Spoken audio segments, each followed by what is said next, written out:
कई प्रकार के ऐसे घाव हैं जो व्यक्ति के शरीर में हो जाते हैं और वो फिर भरते नहीं हैं।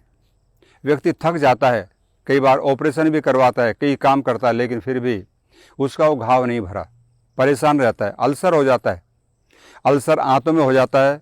जिस भाई बहन को एसिडिटी लंबे समय तक ठहर जाए, अम्लपित्त हो जाए, तो ऐसी सभी अवस्थाओं में हमारी आंतों के अंदर घाव हो जाता है, अल्सर हो जाता है और उससे फिर ब्लीडिंग होने लगती है। लैट्रिन मार्ग से भी ब्लीडिंग होती है, थूक में भी ब्लड आने लगता है। तो ये बड़ा ही भयावह रोग है।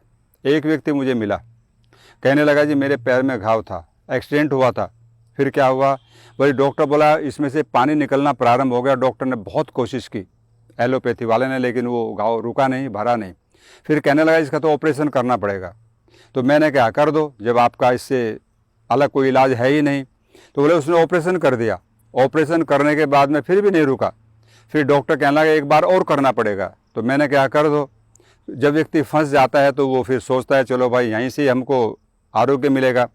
तो बोले ऑपरेशन 3-4 बार कर दिया और यहाँ तक कि मेरा जो पैर था वो लगभग आधा इंच छोटा हो गया काटते काटते। लेकिन उसके बाद भी वो मेरा जो प्रॉब्लम था रुका नहीं। वो फिर मेरे पास में आया और कहने लगा जी मेरे 12 लाख तो रुपये लग गए, और 12 लाख रुपए लगाने के बाद में मेरा पैर भी आधा इंच छोटा हो गया। ये प्रॉब्लम हो गया, मुझे जूता उसमें बड़ा बनवाना पड़ता है, नीचे तला उसका, तब चल पाता हूँ। तो ऐसी सभी अवस्थाओं में यदि हमारे शरीर में कोई घाव है तो ये संजीवनी जो है बहुत ही अच्छा कार्य करती है। इसका हम तेल भी बना सकते हैं और इसको पेस्ट करके अच्छी तरह से पहले गाय का घी लगाएं उसके ऊपर हल्का हल्का, और गाय का घी लगाने के पश्चात में इसका उस पर हल्का हल्का लेप करें और 24 घंटे उस पर रखें। और यदि अंदर घाव है तो हम इसको 4-5 पत्ते धो करके चबा कर खा जाएंगे तो अंदर जहाँ भी घाव इसको टच करेगा एकदम ठीक हो जाएगी। कई बार चाकू लग जाता है या कहीं कट जाता है, हम जंगल के अंदर होते हैं, वहाँ कोई उपचार नहीं, और विशेषकर गांव में तो कोई उपचार नहीं होता। और गांव के लिए ही ये सब चीज़ें हैं क्योंकि गांव में उपलब्ध होती हैं। शहरों के अंदर तो बहुत अधिक सुविधाएं हैं। तो वहाँ पर इसके 3-4 पत्ते ले लीजिए, इसको रगड़ करके उसका रस डाल दें उसके ऊपर, और जो उसका बच गया भाग उसको उस पर लगा दीजिए, एकदम खून को बंद कर देता है। तो ये संजीवनी है। तो भारतीय संस्कृति में हमारी जो संपदाएं हैं देश के अंदर, आप सोच नहीं सकते कितनी बड़ी संपदा हमारे देश के अंदर है जिससे हम कितना लाभ उठा सकते हैं। तो छोटा सा प्लांट है, हर जगह मिलता है, छोटा सा क्षुप है, ये भारत के हर कोने में होता है। मैंने देखा, लेकर के हिमालय में उत्तर काशी से और कन्याकुमारी तक ये देखने को मिलता है।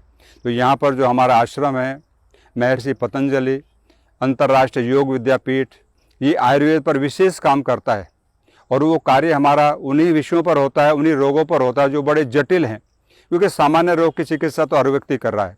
हमारे पास में सैकड़ों की संख्या में पेशेंट आते हैं, पूरे भारत से, बाहर से भी आते हैं, और इन्हीं चीज़ों के द्वारा हम उनका ट्रीटमेंट करते हैं और उनसे उनको लाभ मिलता है इस कृपा से। तो मैं चाहूँगा जिन भाई बहनों को शरीर के अंदर कोई भी किसी प्रकार का घाव है, अल्सर है, ब्लड रुकता नहीं है, हड्डियाँ रिसने लगते हैं कई बार, तो इन चीज़ों का प्रयोग करें। परमात्मा ने सब हमको दिया है और महर्षि चरक सुश्रुत ने हर भारतीय के लिए खुले मन से इन चीज़ों को किताबों में लिखा है। तो हम इसका प्रयोग कर सकते हैं जिससे हमें लाभ मिलेगा, हम घाव को भर सकते हैं और अंदर से भी अगर अल्सर है तो उसको भी ठीक कर सकते हैं। तो इस पौधे का नाम है संजीवनी। इस पर फूल आता आप देख रहे हैं येलो कलर का, तो ये ज़मीन पे फैलने वाला क्षुप है, तो वहाँ से हम इसका लाभ ले सकते हैं।